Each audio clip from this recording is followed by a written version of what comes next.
السلام عليكم ورحمة الله وبركاته. إن الحمد لله نحمده ونستعينه ونستغفره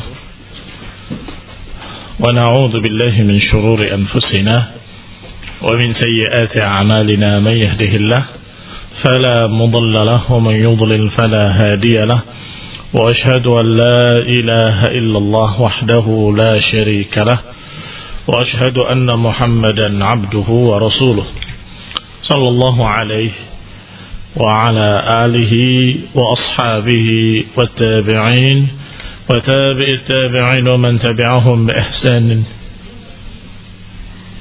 إلى يوم الدين. وبعد، فإن خير الحديث كتاب الله، وخير الهدي هدي محمد صلى الله عليه وسلم، وشر الأمور محدثاتها، فإن كل محدثة بدعة وكل بدعة ضلالة وكل ضلالة في النار. Ikhwani fi din, a'azakumullah, kaum muslimin yang saya hormati, wal 'afwa ala ta'akhur limaji'i dhaifin yas'al an amrihi wa ara anna amrahu muhim. Baik, ma'dziratan.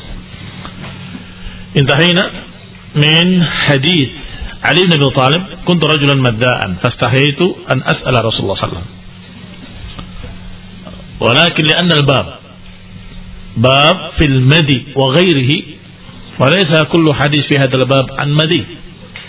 Karena babnya bab madi dan lainnya, maka tidak semua bab dalam bab ini isinya madi, masalah madi. Karena ada wa ghairihi dan lain-lain. Madi dan lain-lain. Sehingga yang berikut ini sudah bukan lagi permasalahan madi.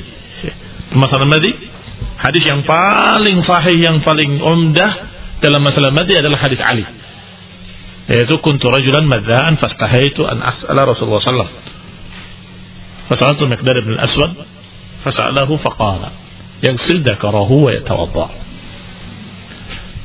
Al-hadis ar-rabi' wal 'ishrun, hadis berikutnya, hadis yang ke-24 dari kitab kita. An Abbad ibn Tamim an Abdullah ibn Zaid ibn Asim al-Mazini qala syukiya ila an-nabi sallallahu alaihi wasallam ar-rajulu yukhayyal ilayhi annahu yajidu shay' fi as-salah faqala la yansarif hatta yasma'a sawtan aw yajida riha. Dari Abbad ibn Tamim, dari Abdullah ibn Zaid ibn Asim al-Mazini, syukiya ila nabi, dikeluhkan kepada Nabi SAW tentang seseorang yang terkhayalkan kepadanya bahwa dia mendapati sesuatu dalam salatnya. Artinya merasa ada yang keluar dari duburnya sesuatu. Maka Nabi menjawab, la yansarif, jangan hentikan salat. La yansarif maknanya jangan tinggalkan salat. Hatta yasma'u sautan aw yajida riha, sampai terdengar suara atau didapati baunya. Berarti babnya atau permasalahannya sudah bukan lagi permasalahan madi, tapi permasalahan seakan-akan ada keluar angin, ada buang angin. Dan ini sering terjadi pada beberapa orang ketika sholat. Terasa di duburnya kayak keluar angin, kayak buang angin apa enggak, ragu-ragu. Maka Nabi menyatakan jangan berhentikan sholat sampai datang keyakinan, apakah dengan terdengarnya suara atau dengan terciumnya bau. Bagaimana dengan yang lainnya? Kalau bisa yakin dengan sesuatu yang lain, tentunya yang sarif. Dia hentikan salatnya kalau yakin. Dan biasanya yakin itu terjadi dengan sautan atau riha, dengan suara atau dengan rih, dengan baunya.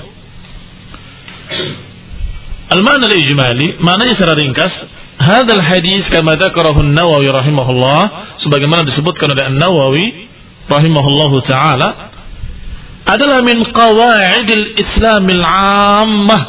Ini merupakan kaidah-kaidah Islam yang umum. Masya Allah. Artinya hadis yang merupakan kaidah, hadis yang merupakan pokok, pijakan. Wa usuluhu, merupakan prinsip-prinsip agama. Yang tubna 'alaiha al-ahkamul katsiratul jalilah, yang dibangun di atasnya sekian banyak hukum. Kalau dikatakan usul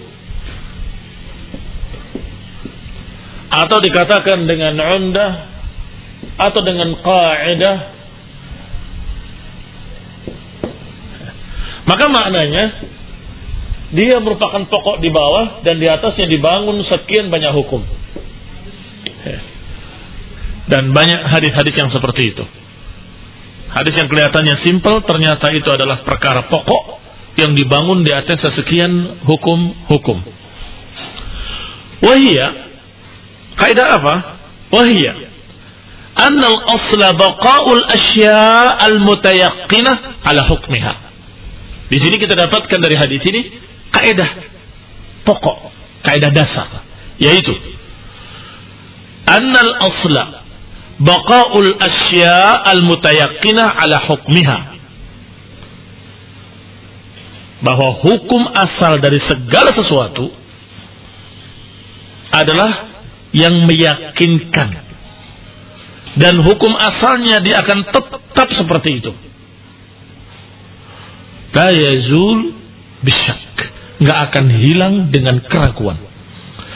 Fala ya'dil anha limujarradi syukuk wadh-dhunun, maka tidak terbatalkan hanya dengan keraguan-keraguan, hanya dengan syak. Berarti apa kaidahnya? Simpelnya, ini terlalu panjang, perlu diringkas supaya mudah menghafal.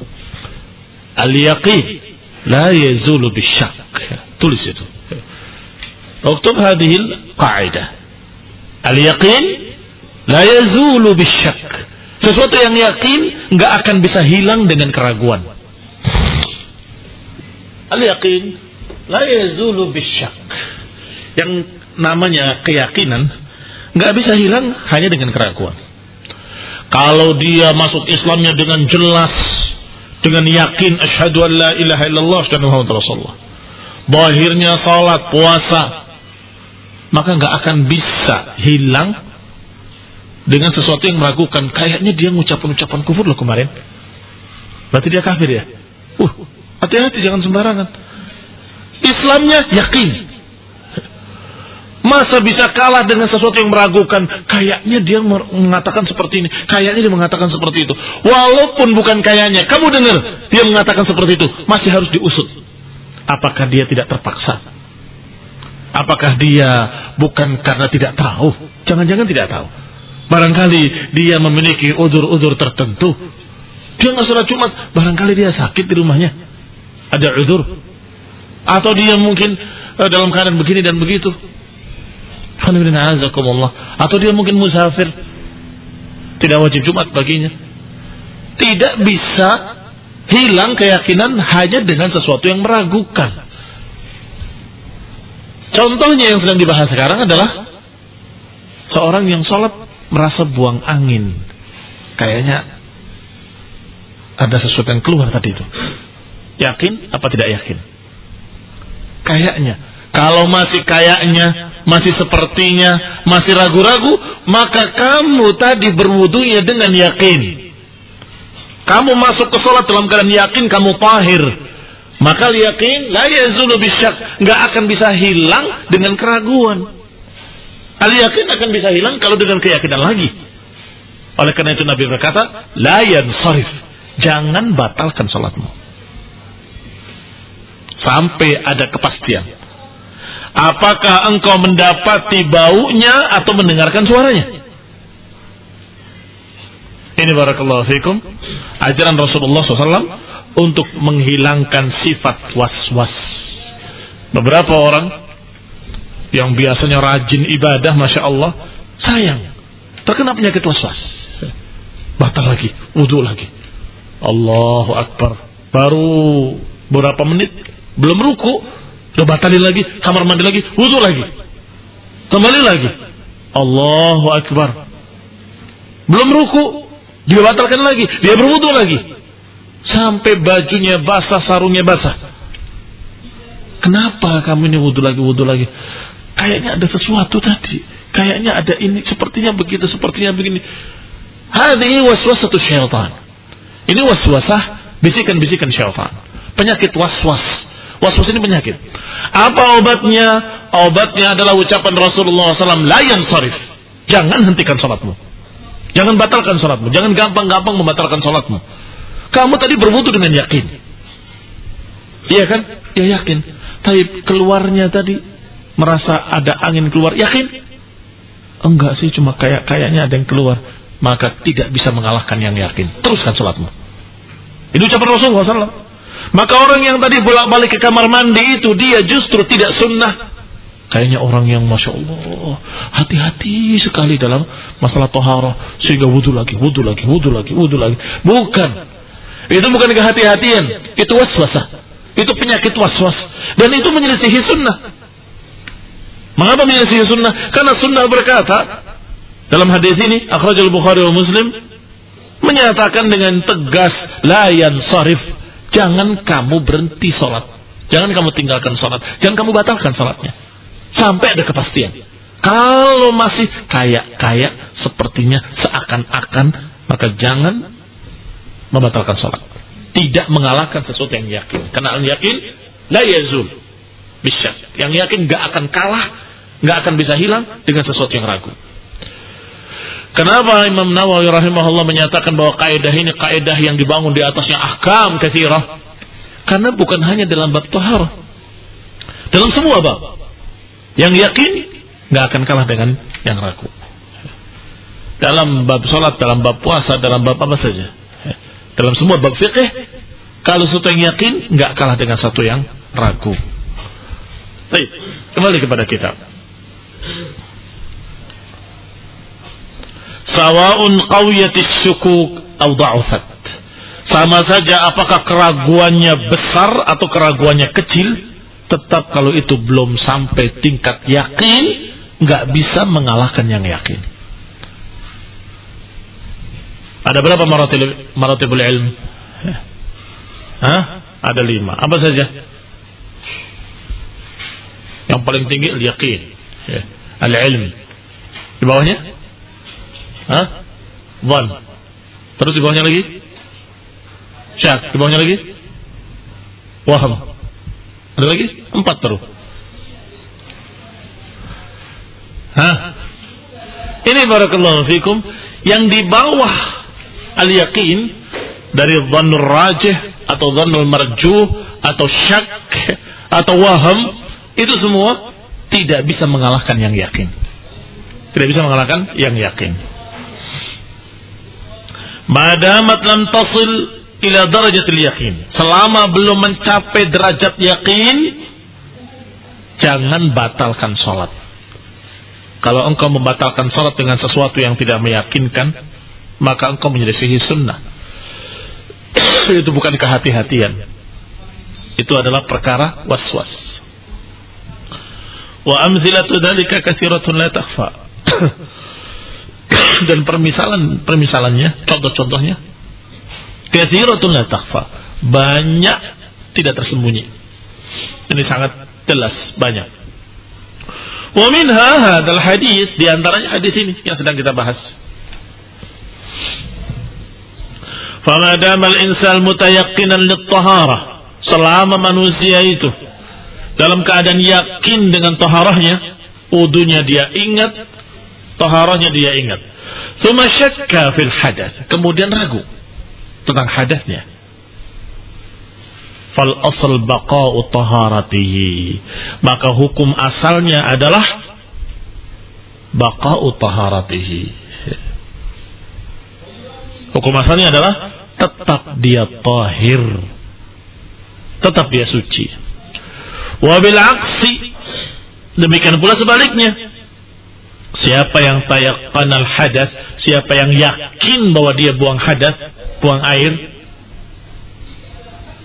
atau buang angin, buang air besar, buang air kecil, yakin. Setelah itu syakka fi taharati, ragu apakah sudah wudu apa belum. Yang yakin yang mana? Ya dia baru keluar dari kamar mandi, bagaimana nggak yakin? Tapi tadi saya wudu nggak ya? Fal asl baqaul hadas, maka hukum asalnya kamu masih berhadas, wudu lagi. Wa min hadza athiyab wal amkinah, dan termasuk jenis ini pula tentang pakaian. Tadi barusan ada yang tanya, saya itu tadi kena kayaknya di motor. Saya katakan kalau masih kayak tidak menghilangkan, tidak mengganggu. Kenapa tidak mengganggu? Karena hukum asalnya kamu yakin kan baju kamu dicuci. Oh yakin, sudah dicuci bersih. Sedangkan kena najisnya tadi ragu-ragu. Iya ragu-ragu. Khalas. Tidak akan menghilangkan yang yakin. Kecuali kalau yakin begitu kamu pegang pakaianmu, kamu cium bau najis. Sudah jelas. Yajid ris, dapatkan baunya. Atau masih basah. Ini basah-basah apa dicium bau najis. Mungkin kencing anaknya misalnya. Pada yakin baru terbatalkan. Tetapi kalau syak, kayak sih kena loh tadi itu, saya gendong sepertinya kena. Ya cium aja, cari keyakinan. Kalau ternyata tidak ada, tapi saya syak, tidak menghilangkan keyakinan. Syakmu, ragu-ragumu tidak menghilangkan keyakinan bahwa baju itu tadinya tahir, tadinya suci. Al-qaidah taqul al-yaqin la yazulu bisyak. Dan ada kaidah yang mirip dengan itu yang berbunyi al-aslu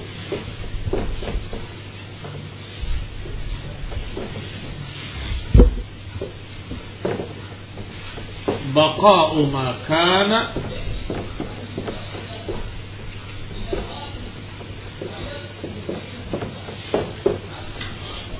al-aslu baqa'u ma kana ala ma kana. Hukum asalnya sesuatu adalah tetap seperti itu, seperti asalnya. Yang tahir baqa ala taharatihi. Al-asl baqa'u ma kana ala ma kana. Hukum asal sesuatu itu tetap dalam keadaannya. Yang tahir tetap dalam keadaannya tahir. Yang hadas tetap dalam keadaannya hadas. Yang bersih tetap dalam keadaannya.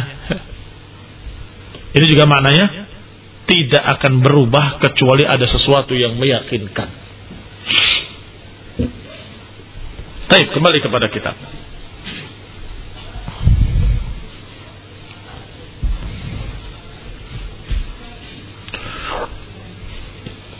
Wa min dzalika asyab wal amkinah, pakaian, tempat. Fal aslu fiha taharah, hukum asalnya taharah. Illa biyaqini najasatiha, kecuali kalau ada najis yang yakin, terlihat, tercium baunya. Enam. Wa min dzalika adadur rakaat, termasuk dalam kaidah ini juga adadur rakaat, jumlah rakaat dalam salat. Kamu ragu-ragu, ini ketiga apa keempat? Cakem. Ini sudah tiga. Sudah empat apa baru tiga? Sudah empat apa baru tiga? Mana yang yakin, mana yang syak? Yang yakin yang tiga apa yang empat? Hah? Masa nggak bisa tahu? Kalau dia ragunya tiga dan empat, yang tiga mesti sudah. Mesti. Tiga, kamu yakin tiga berarti sudah tiga, yakin empat pun berarti tiganya sudah juga. Berarti tiga pasti. Tiga sudah yakin. So, satu, dua, ketiga. Berarti yang kamu ragu yang ini. Ini sudah apa belum? Yang keempat. Kan gitu. Sudah apa belum? Yang keempat. Kalau ini berarti empatnya belum. Kalau yang ini berarti empatnya sudah. Berarti yang ragu yang empat. Sahih. Karena tiga sudah jelas. Sudah dikerjakan. Allah, faman tayaqqana salasan masalan, siapa yang yakin sudah tiga, wa syakka fir rabi'ah, dia ragu yang keempat, ini sudah keempat apa belum? fal aslu adamuha. Maka hukum asalnya berarti belum. Yang keempat. Karena yang tiga pasti yakin, yang keempat ragu. Wal yakin la yazulu bisyak. Yang syak tidak jadi hukum, dianggap tidak ada. Akhirnya ditambah satu lagi, tapi tetap sujud sahwi. Barangkali salah kan? Salah itu. Yang namanya syak kan kemungkinannya 50-50. Bisa benar bisa enggak. Sehingga tetap sujud sahwi. Wa min dzalika syakka fi talaqi zaujatihi. Demikian pula siapa yang ragu syak ketika mentalak istrinya. Saya itu mentalak apa enggak ya? Talak apa enggak? Kata-kata saya waktu itu sudah terlalu banyak karena marah, ngomongnya enggak terkontrol. Ragu. Saya cerai apa enggak waktu itu? Tanya istrinya, kamu saya cerai enggak kemarin tuh? Enggak tahu kamu yang ngomong. Gimana? Al-aslu baqa'u makana ala makan. Hukum asalnya apa yang sebelumnya seperti itu, ya seperti itu. Maksudnya, kalau tadinya dia istrimu, ya sekarang juga istrimu. Begitu. Baqa' al-aslu baqa'u zaujatika ala makana zaujatika. Dia istrimu, dulunya tetap istrimu. Karena sesuatu yang mengeluarkan dari keistrian itu ragu, yaitu talak. Talak kapan enggak? Talak kapan? Maka ini yang tidak masuk. Fal aslu baqa'un nikah. Maka hukum asalnya baqa'un nikah. Kamu itu dulu nikah yakin apa enggak yakin? Ya yakinlah nikah disahadiri sekian banyak orang, ijab qabul. Wah, kemudian makan-makan segala macam. Berarti yakin kan? Yakin. Talaknya bagaimana? Talaknya itu yang saya ragu. Khalas. Al asl baqa'u makana ala makan. Al asl baqa'un nikah ala makana. Demikian pula al yaqin la yazulu bisyak. Nikahnya yakin, cerainya ragu. Maka tidak bisa yang ragu mengalahkan yang yakin. Kecuali kalau dia menyatakan saya yakin. Yakin saya kalau saya ceraikan, ya sudah selesai. Jatuh talak. Wa hakadha min al-masail al-katsirah allati la takhfa. Lihatlah. Dari masalah-masalah yang sangat banyak sebagaimana tidak samar. Sebagaimana kamu lihat, sekian masalah dibangun di atas kaidah ini. Sekian masalah, masalah fikih, masalah salat, masalah nikah dibangun di atas kaidah tadi. Kaidah usul. Enam.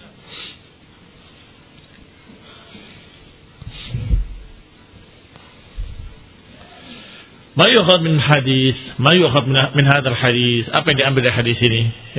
Tentunya yang pertama kaidah. Faedah yang kita ambil apa? Pertama, kaidah.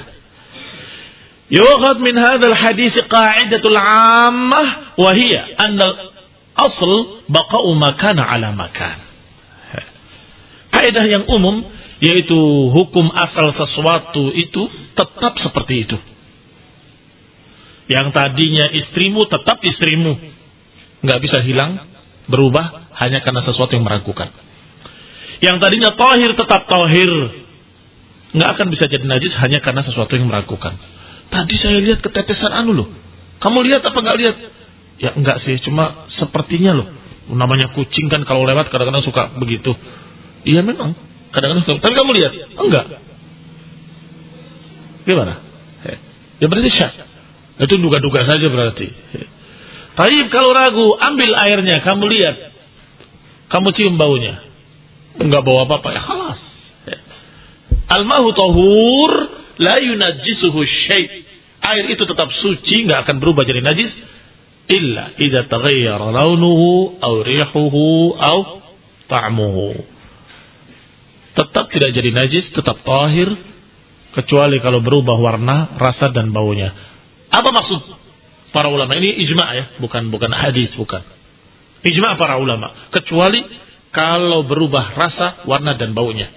Kira-kira 3 perkara yang sampai ijma' para ulama, tidak selisih, tidak berbeda pendapat, semuanya sepakat. Ijma'. Kenapa kok bisa sampai sepakat seperti itu? Karena ini adalah kaidah yang tadi. Kalau tidak meyakinkan, nggak akan menghilangkan hukum asalnya. Al-asl baqa'u ma kana ala ma kan. Taib al-asl fil ma' ma huwa? Tahur. Hukum asalnya air tahur. Sebagaimana disebutkan dalam hadis, al-ma'u tahurun la yunajjisuhu syai'. Air itu tahir aslan. Enggak bisa jadi najis dengan sesuatu. Kecuali kalau berubah warnanya, warna najis. Berubah baunya, bau najis. Berubah rasanya, rasa najis. Kalau tahu rasanya rasa najis. Saya nggak tahu rasanya kayak apa. Tapi dibahas oleh para ulama, ta'muhu. Barakallahu fikum. Faedah kedua, anna mujarrad asy-syak fil hadath la yubtilul wudu'a wala shalah. Yang kedua, hanya karena ragu tidak bisa membatalkan wudu, tidak pula membatalkan salat. Hanya karena ragu tidak bisa membatalkan wudu yang yakin, tidak pula mengalahkan salat yang yakin. Dia sedang berdiri, sedang salat, tiba-tiba batal hanya karena sesuatu yang meragukan. Maka saya tambahkan faedah lain di sini. Maka siapa yang menyelisih ini, bahwa dia menyelisihi sunnah. Saya tambahkan demikian karena di akhir zaman ini, di masa kita ini, orang yang wudhu lagi hanya karena ragu dianggap orang soleh. Si fulan tuh soleh banget, hati-hati banget. Begitu ragu, wudhu lagi. Salah, itu bukan orang soleh. Orang yang tidak faqih, tidak ngerti hadis, nggak mengerti sunnah, nggak mengerti ucapan Rasulullah SAW, la yansarif. Masya Allah, mau takbir aja, berhati-hati beliau. Allah, nggak jadi. Sebentar, Allahu Akbar.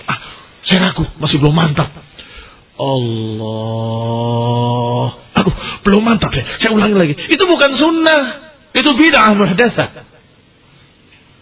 muhdatsatun. Karena Nabi justru sebaliknya. Jangan batalkan salat, jangan hentikan salat sampai ada yang yakin. Kalau tidak ada sesuatu yang meyakinkan, ragu kayaknya kurang ini, ragu kayaknya kurang ini, tidak membatalkan salat. Jangan batalkan salatmu. Imam lagi.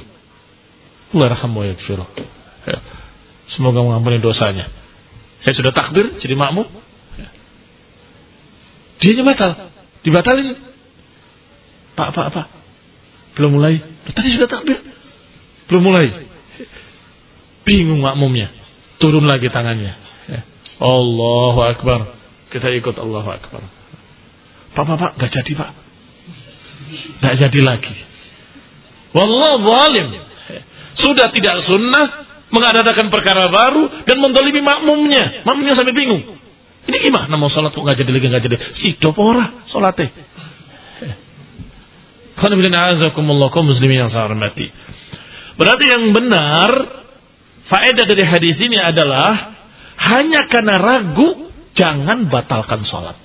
Hanya karena ragu, jangan kamu anggap wudunya batal. Hanya karena ragu, jangan batalkan wudu. Wudu lagi. Itu waswas namanya.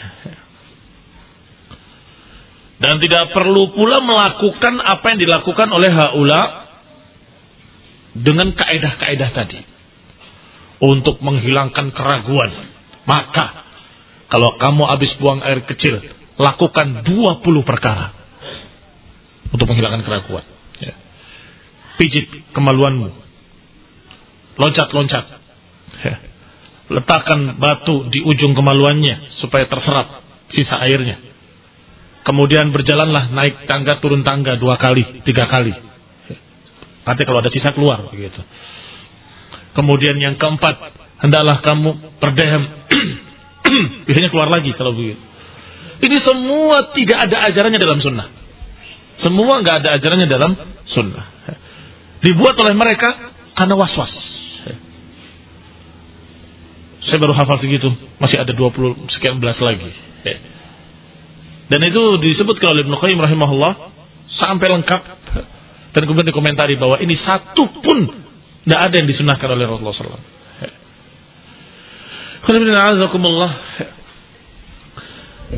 Diatur seperti itu bagi mereka-mereka yang was-was. Supaya nggak was-was gimana caranya. Maka dilakukan sekian banyak perkara. Termasuk apa yang baru lagi? Yang ke-21 berarti. Yang belum ditulis oleh Ibnu Qayyim rahimahullah. Dikareti kemaluannya. Diikat dengan karet. Supaya yakin gak keluar. Dan itu terjadi.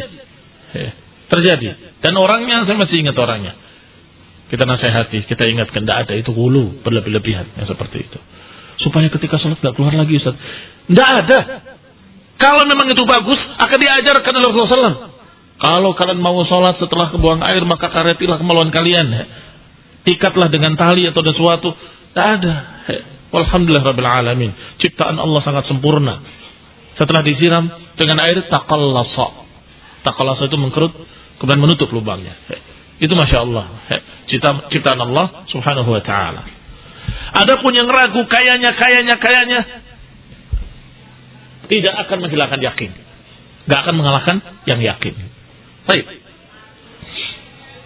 Yang ketiga, tahrimul insiraf minas salati li ghairi sababin bayyin. Yang ketiga, perhatikan faedahnya. Haramnya membatalkan salat tanpa sebab. Dari mana diambilnya? Dari ucapan Nabi tadi, la yansarif. Jangan tinggalkan salat. Hatta yasma' sautan aw yajid riha. Jangan batalkan salat sampai terdengar suaranya atau tercium baunya. Artinya sampai yakin. Jangan batalkan salat sampai yakin. Berarti sesuatu yang tidak yakin jangan membatalkan salat, dan faedah ini kita dapatkan pula jangan membatalkan salat karena sesuatu yang tidak harus. Jangan enteng-enteng membatalkan salat. Batalkan lagi, ketawa dulu sama teman-temannya. Kamu jangan salat lagi, Allah Akbar. Begitu ada yang ngomong lagi, batalkan lagi.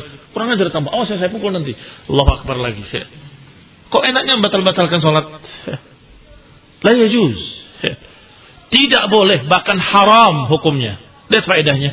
Tahrim al-insaraf dari Syekh Abdullah Al-Bassam rahimahullah.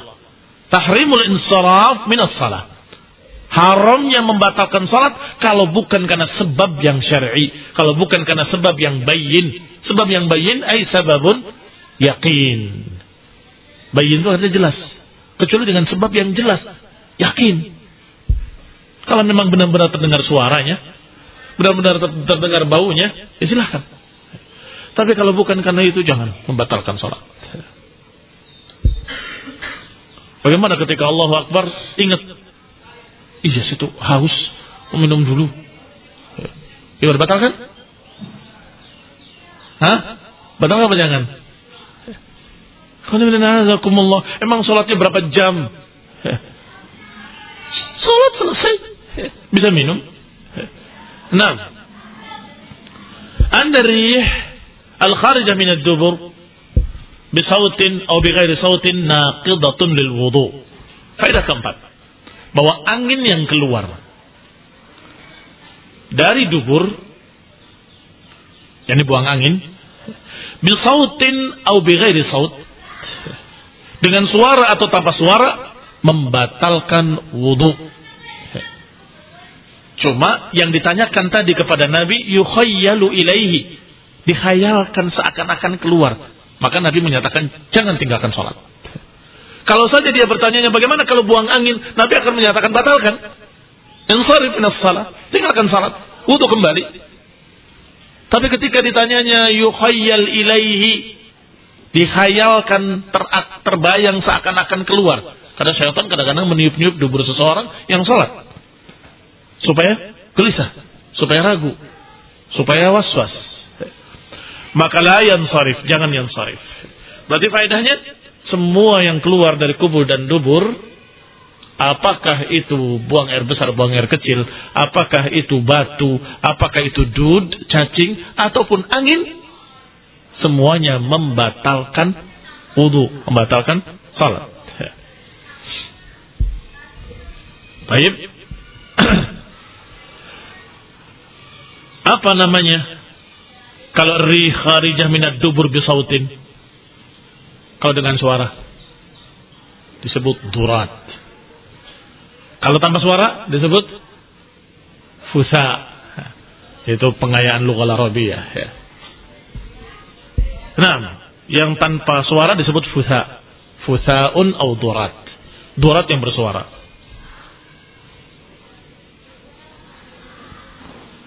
Yang kelima, yuradu min sima'ihi as-sawt wa wujdan ar-rih fil hadith.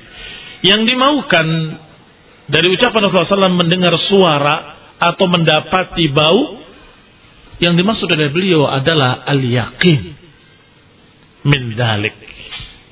Yang dimaksud adalah kalau yakin. Kadang yakin bisa dengan suara, kadang yakin bisa dengan apa? Baunya. Tapi pertanyaannya sekarang, falau kana la yasma' wa la yashum. Bagaimana kalau dia tidak mencium baunya, tidak pula mendengar suaranya, tapi yakin? Batalkan salat atau tidak batalkan salat?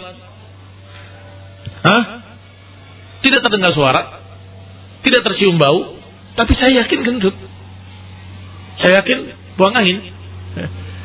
Hal yang sarif atau la yansarif? Yansarif. Naam, batalkan salatnya. Berarti barakallahu fikum, yang perlu diperhatikan al-ibratu ma'al illah. Ibrahnya itu dengan illat. Illatnya adalah al-yaqin. Hanya saja Nabi mencontohkannya dengan dua. Kalau kalian mendengar suaranya atau mencium baunya, baru batalkan. Kalau tidak, jangan batalkan. Ternyata para ulama melihat bahwa ucapan Rasulullah SAW itu illatnya adalah sampai yakin. Karena yakin bisa dengan suara, bisa dengan baunya. Tetapi ada di sana sesuatu yang meyakinkan, bukan dengan suara, bukan dengan bau. Ya, karena kamu merasa dengan yakin keluar, maka silakan kamu batalkan salatnya. Jangan seperti anak-anak di salah satu pondok pesantren. Kalau mau buang angin ketika sholat, itu dibikin suara yang keras. Baru pergi. Dan itu jadi diikuti oleh yang lain, jadi rame. Tut sana, tut sini, tut sana. Ada apa kalian kalau sampai demonstrasi begitu? Kan sampai terdengar suara, Ustaz. Kalau nggak terdengar suara kita nggak yakin. Oh, salah paham, salah memahami. Bukan harus terdengar suara atau tercium baunya supaya yakin. Tetapi kalau kamu yakin, apakah dengan suara ataupun dengan bau ataupun dengan yang lain, batalkan sholat. Bahkan kalau perlu, kamu sudah yakin mau buang angin, jangan dibuang di situ. Langsung keluar, buang di luar. Karena sudah yakin saya mau buang angin. Kenapa apa? Kamu batalkan, buang angin di luar. Jangan mengganggu orang sholat dengan suaranya dan dengan baunya bareng-bareng. Dengan alasan supaya yakin. Ini Rasulullah SAW kelihatannya salah gurunya waktu, salah asuhan.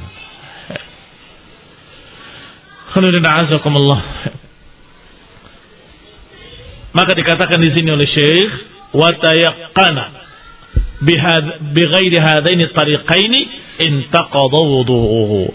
Kalau ternyata la yasma', tidak mendengar suara, wala yashum, tidak pula mencium baunya, tetapi tayaqqana, tetapi dia yakin bighairi hadaini tariqaini, dengan selain dua itu, yakin dengan selain dua itu, intaqadha wudu'uhu, juga batal wudunya. Baik, intah. Ila huna.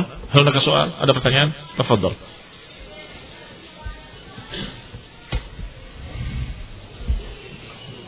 Apa? Oh ya. Maghrur. Ya. Was-was dengan maghrur berbeda. Maghrur itu dia tertipu oleh bayangannya sendiri. Merasa diri alim padahal jahil. Merasa diri saya orang yang paling baik padahal bukan. Merasa diri akan masuk surga padahal belum tentu. Itu maghrur namanya. Ghurur. Adapun was-was beda lagi. Was-was seperti tadi. Wudu tidak cukup sekali. Mesti 5-6 kali. Karena merasa kurang yakin, kurang puas. Merasa ada sesuatu, diulang lagi. Apa obatnya was-was? Obatnya was-was adalah hadis ini tadi. Dan kaidah ini obatnya was-was. Tanamkan kepada dia, ingat bahwa yakin la yazulu bisyak. Bahwa keyakinan itu enggak akan bisa hilang dengan syak. Ada seorang yang mencerai istrinya, tapi ragu. Bukan mencerai istrinya. Ada seseorang yang ragu. Saya itu kaya mencerai istri dan sebagainya. Datang ke Syekh. Ya Syekh, saya itu kayaknya mentalak istri saya. Sepertinya saya itu seperti saya menceraikan istri saya. Kata Syekhnya, memang kamu sudah menceraikan kan kemarin? Oh enggak, belum, kata dia. Aku dengar katanya aku menceraikan dengan talak 3 bahkan. Kamu mengatakan begini, kamu katakan begitu. Oh enggak, wallahi enggak. Demi Allah enggak mengatakan seperti itu. Kata orang tadi, kata Syekhnya, kamu ucapkan seperti itu pada setanmu. Wallahi saya tidak mengatakan seperti itu. Paham maksudnya Syekh tadi? Ya ini dibikin dia itu yakin dan membantah. Wallahi saya enggak mengucapkan seperti itu. Kamu kan sudah mengatakan saya cerai istri saya. Enggak. Wallahi saya enggak mengucapkan satu kalimat pun seperti itu. Kenapa kau mengatakan seperti itu wahai guru, wahai Syekh? Ya. Agar kamu yakin dan katakan kepada syaitanmu seperti yang kau katakan di hadapanku tadi. Wallahi aku tidak mengucapkan cerai satu kalimat pun. Kau terbisik lagi, kayaknya saya menceraikan. Katakan, wallahi seperti kamu katakan tadi barusan. Oh iya, dia puas pulang. Jadi memang harus digitukan orang yang ragu itu. Kadang-kadang ketika dibalik bingung dia. Mau kemana?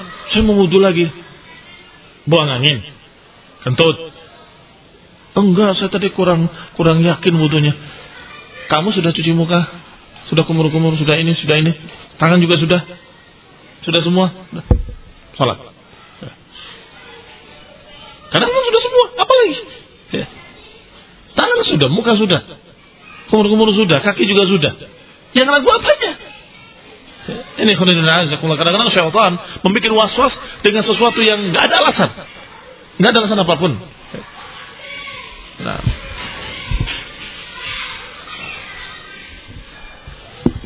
saya tadi ragu wudunya. Memang kamu kalau sholat nggak pernah wudu kok.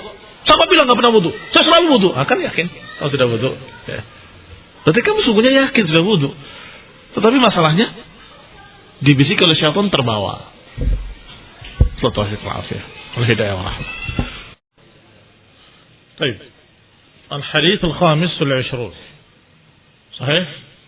Hadis al-khamis wal-'ishrun, hadis yang ke-25. An Ummi Qais bint Mihsan al-Asadiyah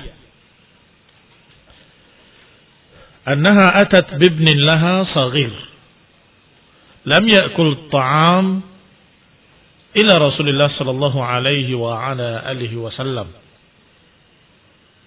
fi hijrihi fabala ala thawbihi fada'a bima'in fanadahahu ala thawbihi wa lam yaghsilhu.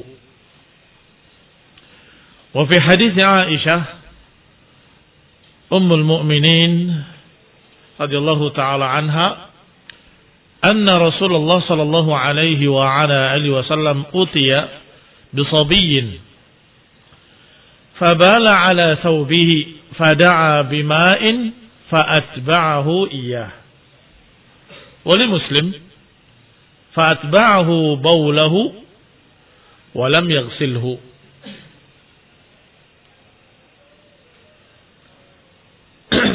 Dari Ummi Qais binti Mihsan al-Asadiyah, yakni dari Bani Asad. Anaha atat bibnin laha, bahwa dia datang membawa bayinya yang laki-laki. Saghir. Lam ya'kul at-ta'am, belum makan makanan. Berarti masih ASI murni, air susu ibunya. Dibawa kepada Rasulullah SAW di pangkuan beliau. Fabala ala thawbih, maka bayi itu buang air kecil,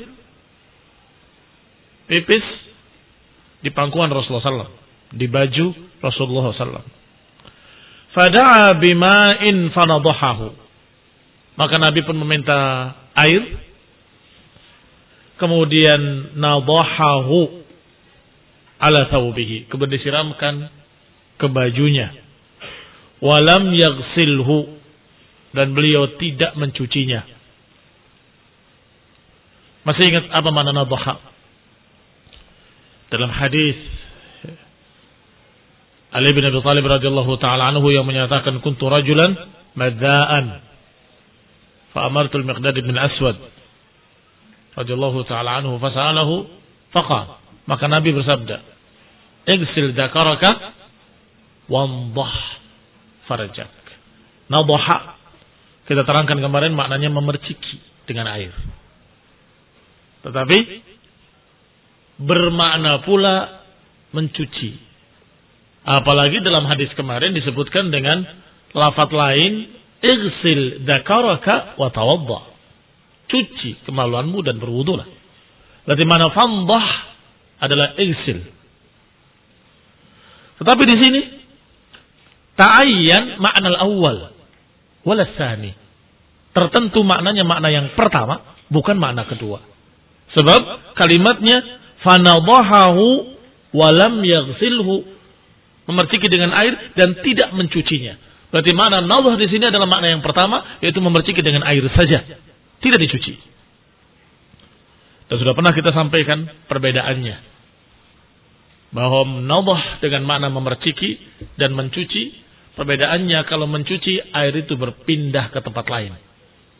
Tetapi kalau nadah, air itu tidak berpindah ke tempat lain, hanya dibasahi saja.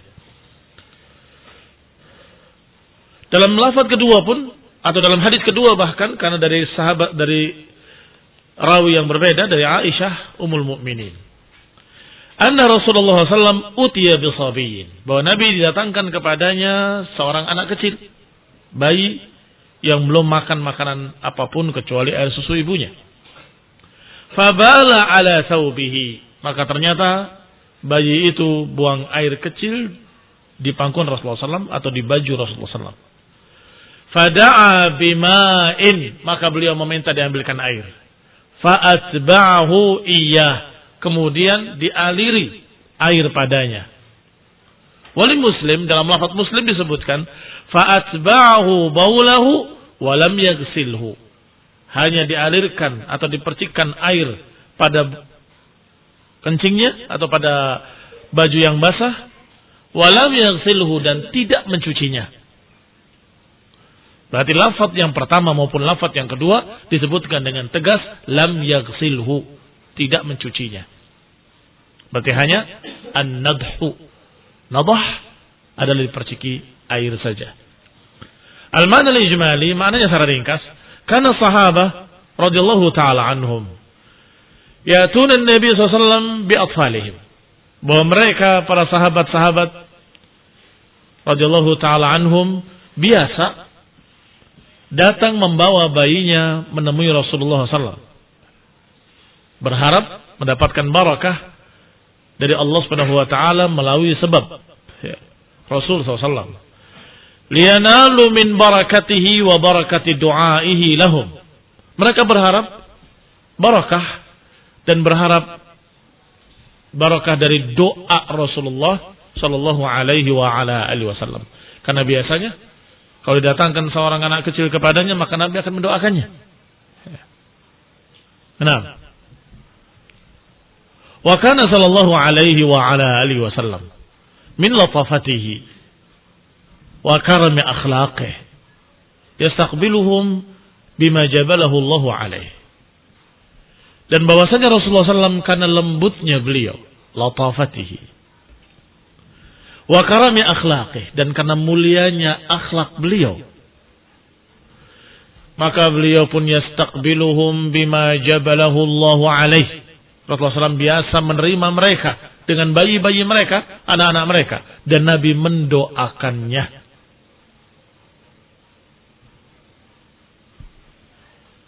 Qala minal bishr was samahah, diterima dengan gembira, diterima dengan sukarela.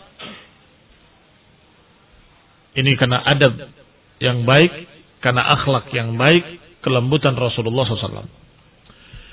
Faja'at Ummu Qais, maka pada satu hari datang Ummu Qais bibnin laha saghir, dengan anaknya yang masih kecil, yang masih bayi. Dan diriwayatkan lam ya'kulit ta'am, yang belum makan makanan apapun. Ai lam yataqawwat illa bilaban, tidak dia mendapatkan makanan pokok kecuali dari susu ibunya. Yataqawwat bil laban. Walam yasil ila sinni taqawwut bighairi laban. Belum mencapai umur taqawwut bighairi laban. Belum mencapai umur yang makan dengan selain susu. Famin rahmatihi ajlasahu fi hijrih al-karim.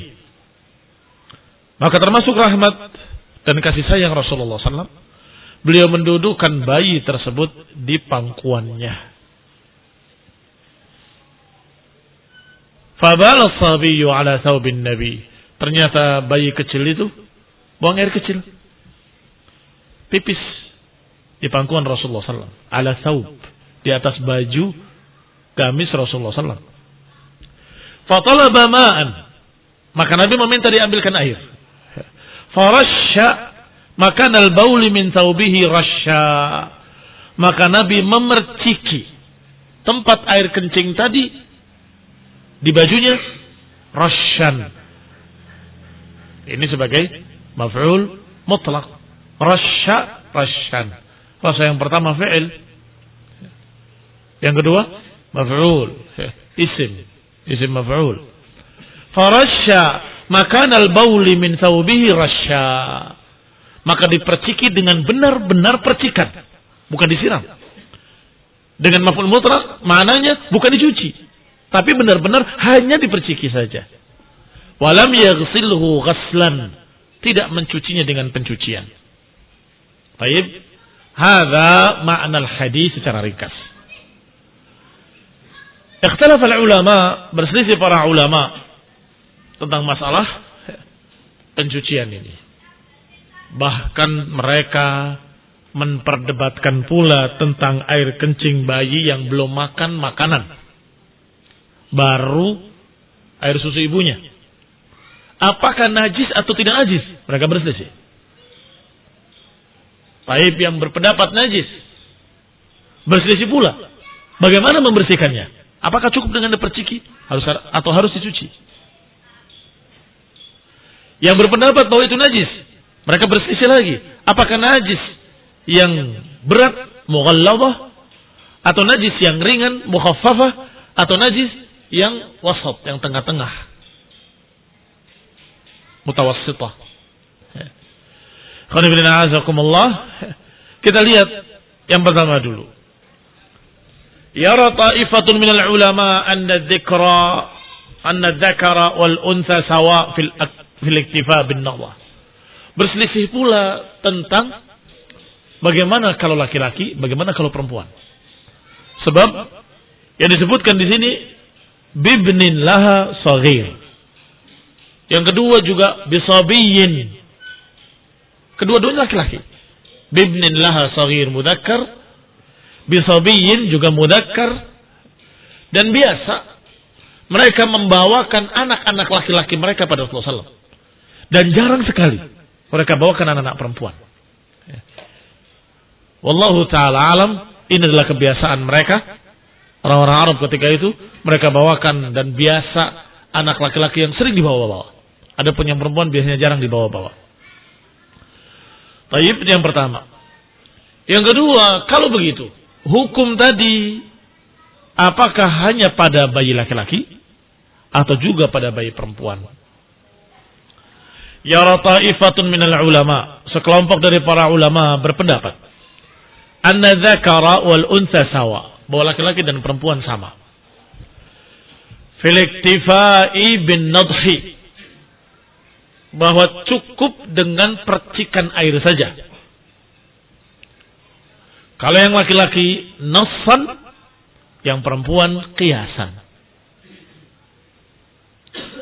Mereka anggap sama. Kalau yang laki-laki nassan sharihan, karena nasi laki-laki, bibnin laha shaghir, mudzakkar. Utiya bisabiyin, juga laki-laki. Nassan sharihan. Bagaimana yang perempuan? Qiyasan. Kalau laki-laki juga seperti itu, perempuan juga sama. Qiyasan lil unsa ala dzakar. Jadi dikiaskan yang perempuan kepada yang laki-laki. Wa tara ta'ifatun ukhra, adapun sekelompok ulama yang lain berpendapat annahuma sawa fi wujubil ghusl. Kata mereka, laki-laki mau perempuan sama, harus dicuci. Bayi laki-laki ataupun bayi perempuan, air seninya, air kencingnya harus dicuci. Perhatikan, yang tadi menganggap sama cukup diperciki. Yang kedua menganggap sama harus dicuci. Wa adamul iktifa bin nadah, dan tidak cukup hanya dengan nadah, dengan diperciki. Wa kilat ta'ifataini lam tastanid ila dalil. Masing-masing dari dua kelompok ini tidak bersandar dengan dalil-dalil. Artinya tidak bersandar dengan dalil-dalil yang kuat. Apalagi dengan qiyas. Bolehkah dikiaskan laki-laki dengan perempuan atau perempuan dengan laki-laki? Tidak bisa. Karena laisa dzakaru kal untha. Allah sebutkan dalam Al-Qur'an, wa laisa dzakaru kal untha. Laki-laki tidak sama dengan perempuan. Maka beberapa perkara tidak bisa dikiaskan laki-laki dengan perempuan atau perempuan dengan laki-laki. Tapi kalau begitu harus dibedakan. Bagaimana membedakannya? Qala wan nadhu lidzakari wal ghusl lil untha. Nadah hanya memerciki air saja, itu bagi air seninya bayi laki-laki. Wal ghusl, sedangkan dicuci bagi air kencingnya bayi yang perempuan. Walladhi tadullu alaihi al-ahaditsu sahihah, ini yang ditunjukkan oleh hadis-hadis sahih. As-sarihah, dengan tegas. Wa huwa madhhabul a'immah, dan ini mazhabnya para imam-imam. Di antaranya Imam Syafi'i, Muhammad ibn Idris Asy-Syafi'i rahimahullahu taala. Juga pendapatnya Imam Ahmad ibn Hanbal rahimahullahu taala. Juga pendapatnya Ishaq ibn Rahuyah rahimahullahu taala. Dan juga pendapatnya Imam Al-Auza'i rahimahullah. Dan juga Ibnu Hazm, Ibnu Taimiyah, Ibnu Al-Qayyim rahimahumullahu ajma'in. Wa ikhtarahu syekhuna, dan ini pula pendapat yang dipilih oleh syekh kami, kata Abdullah Al-Bassam rahimahullah, bahwa ini adalah pilihan syekh kami, pendapat syekh kami, yaitu As-Sa'di rahimahullah. Wa katsirun minal muhaqqiqin, dan juga kebanyakan dari para muhaqqiq. Demikian ikhwan fillah azakumullah, karena nas-nas yang sharihah dalam hadis ini semuanya menyebutkan laki-laki. Bibnin laha saghir au bisabiyyin. Apa hikmahnya kok dibedakan laki dengan perempuan? Karena yang laki-laki biasa mereka bawa-bawa, sehingga butuh keringanan. Adapun para wanita atau bayi-bayi perempuan biasanya jarang dibawa-bawa, maka tidak ada keringanan tersebut. Harus dicuci. Karena kaidahnya al-amru idza daqat tasa'. Al-amr idza daqat ittasa'. Sebuah perkara kalau daqa, kalau dia sempit, pasti akan ada jalan keluar. Daqa, dayyiq, sempit. ittasa'a.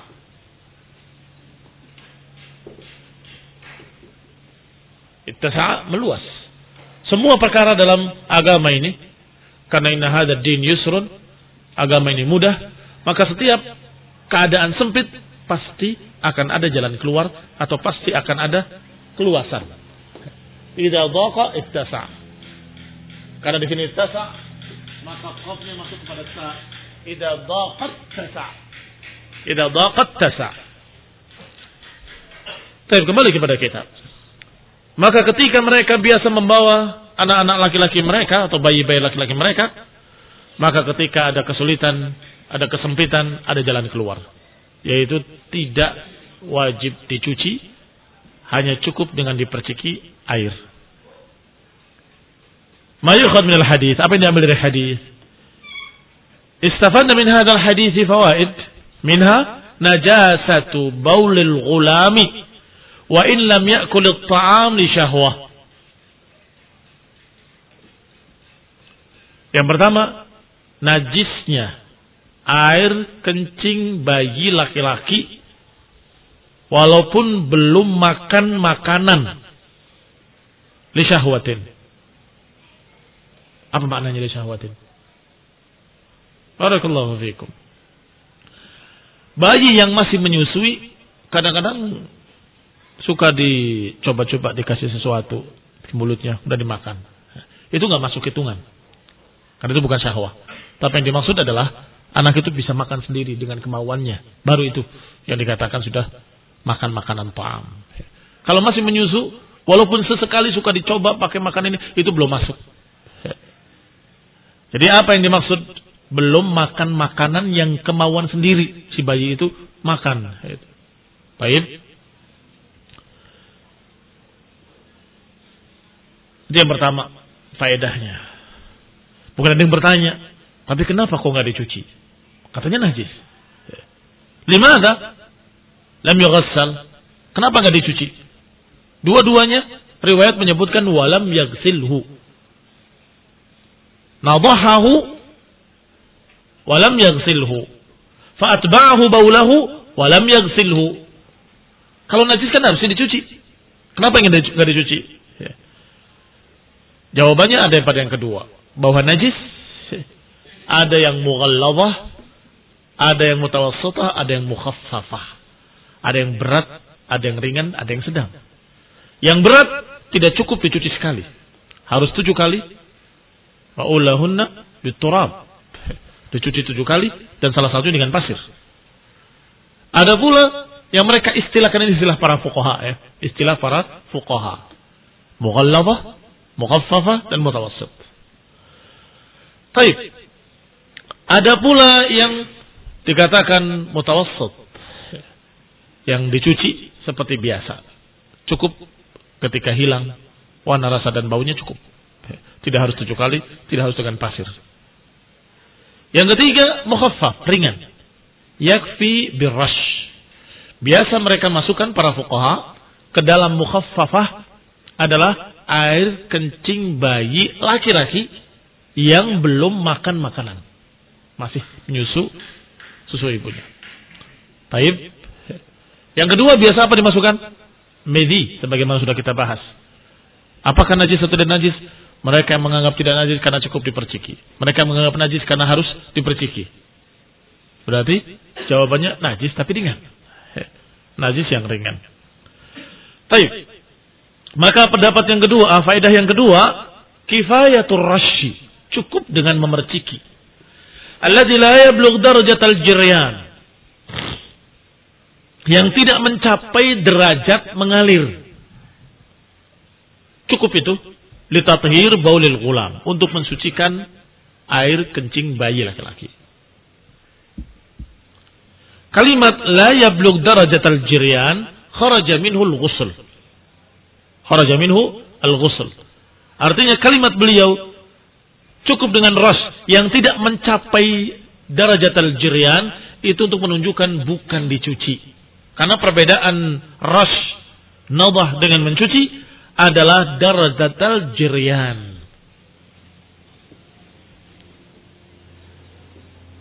Nah, ini kainmu. terkena air kencing bayi laki-laki yang belum makan makanan. Kalau dikasih air disiram,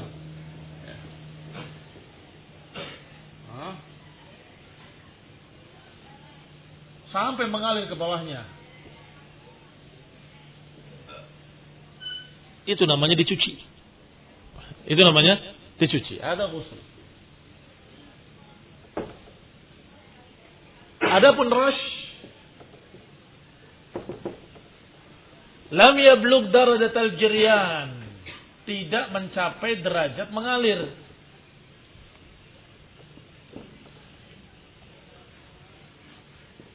Bahasa kitanya dibasahin saja. Cukup dibasahin saja. Ini air kencingnya kemudian dibasahin. Percikin air. Maka basahnya semakin banyak. Cukup. Lam yablugh darajatal jiryan, tidak sampai mengalir ke tempat lain airnya. Kalau sampai mengalir ke tempat lain, maka itu namanya dicuci. Itu namanya dicuci. Wal farq bainahuma wadih. Perbedaan antara keduanya wadih. Ma huwa jiryanul ma, mengalirnya air ke tempat lain. Kalau diperciki saja dan masih tetap di tempatnya, maka itu namanya rash. Nadah. Kalau dialirin dengan banyak sampai mengalir ke tempat lain, itu namanya dicuci. Baik. Wa baulul ghulam alladhi lam ya'kul at-ta'am kifayatur rash. Cukup dengan diperciki saja. La yablugh darajatal jiryan, tidak sampai mengalir airnya ke tempat lain. Itu cukup li tathhiri baulil ghulam. Cukup untuk mensucikan air seni bayi laki-laki. Yang ketiga, istafadna min hadha al-hadis fawaid. Minha akhlaqun Nabi. Kita mendapatkan pula faedah akhlak Nabi SAW. Al-karimah, yang sangat mulia. Wa tawadhu'uhul jam, dan tawadhu'nya yang sangat tinggi. Jam itu sangat. Nah, hubban jamma. Tawadhu'uhul jam, tawadhu' yang sangat. Apa lagi faedahnya?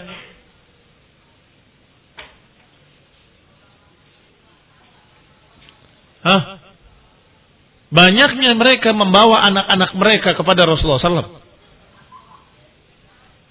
Karena berharap doa Rasulullah SAW. Karena kebiasaan Rasulullah SAW, ketika didatangkan seorang bayi kepadanya atau seorang anak, maka beliau akan mendoakan. Di antaranya, "U'iduka bi kalimatillahi tammah min kulli syaitanin wa hammah wa min ainin lammah." Dan mereka sangat berharap kalau doa Rasulullah SAW akan dikabulkan dan akan mendapatkan barakah yang tinggi. Faedah lain, ikhtalafa al-ulama fi sabab alladhi awjaba at-tafriq baina baul al-ghulam wa baul al-jariyah. Faedah lainnya adalah perselisihan para ulama tentang sebabnya.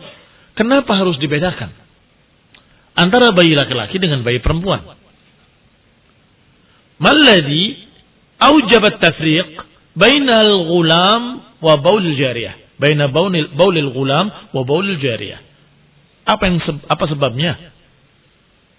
Dibedakan air seni laki-laki, bayi, dan air seni bayi perempuan. Wa talammasa kullun minhum hikmah. Masing-masing dari para ulama mencari hikmah-hikmahnya. Apa hikmahnya?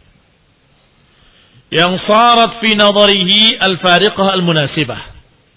Yang bisa menjadi pembeda yang tepat. Apa hikmahnya? Kok dibedakan laki dengan perempuan?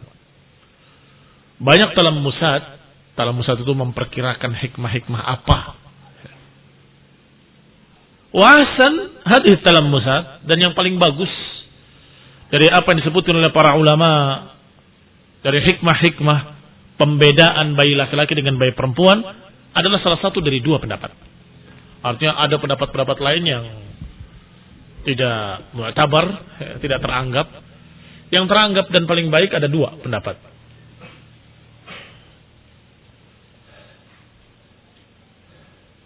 Yang pertama, annal ghulam 'indahu hararatun ghariziyatun zaidatun ala hararatil jariyah. Yang pertama, bahwa seorang bayi laki-laki memiliki panas ghariziyah, panas yang merupakan perkara yang lumrah, yang zaidah, yang lebih daripada panasnya bayi perempuan.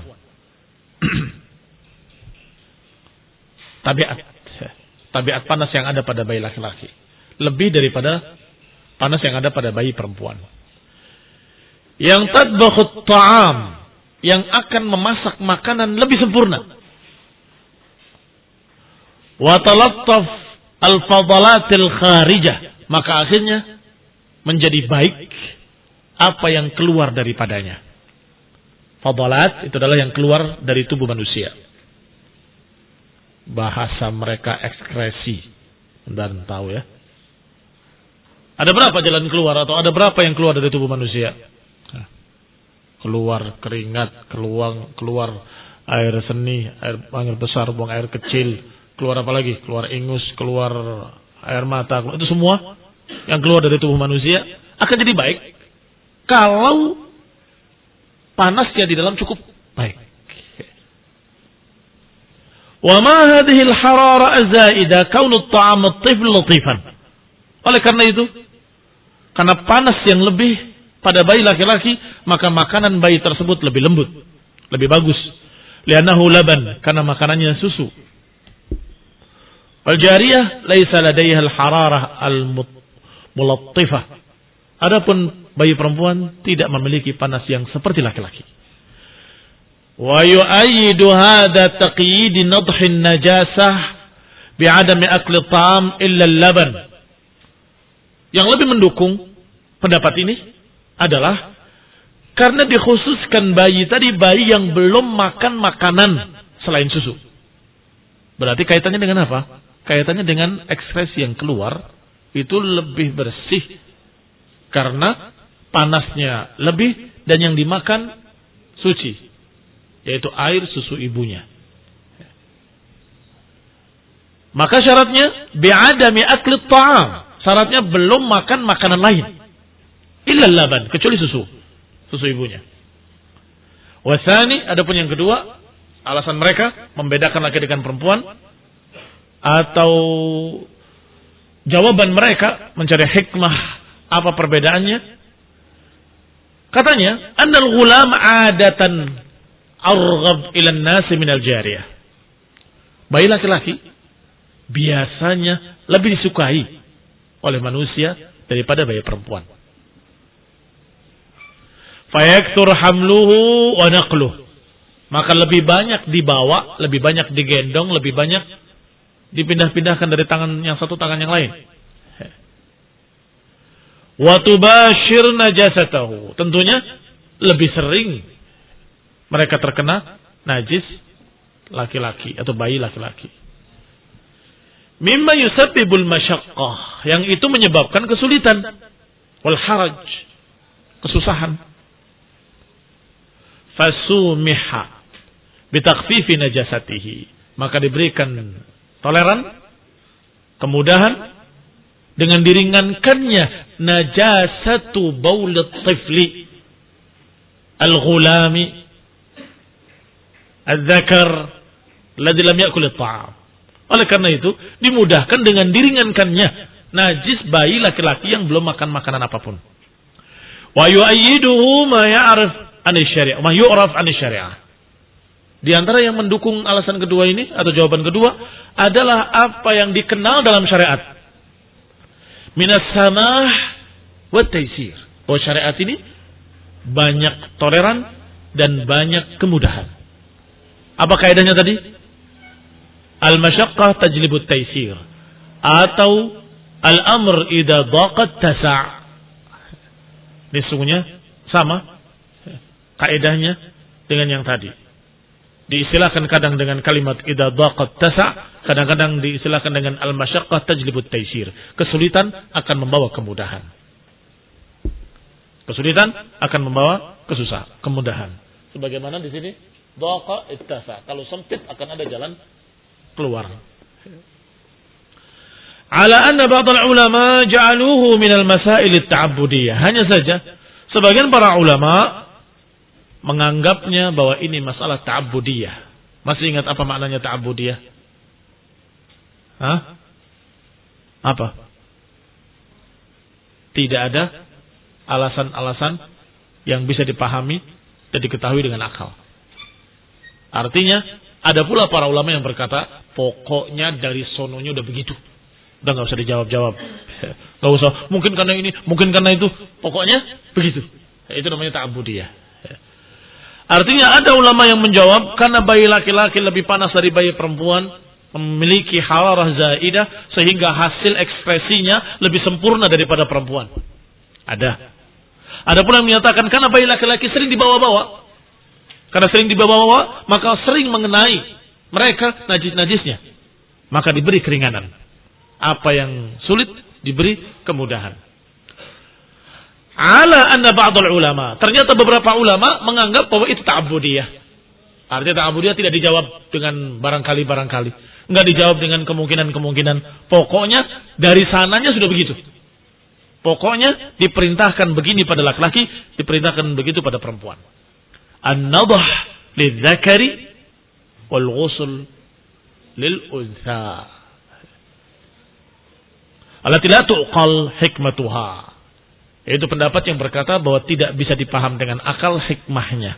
Wallahu a'lam bimuradi. Allah yang lebih tahu tentang apa yang dikehendakinya. Wallahu ta'ala alam. Pokoknya kalau laki-laki cukup dengan nadah. Kalau air seni bayi perempuan harus dicuci. Wallahu ta'ala alam bisawab. Baik. Ilahuna naktafi barakallahu fikum.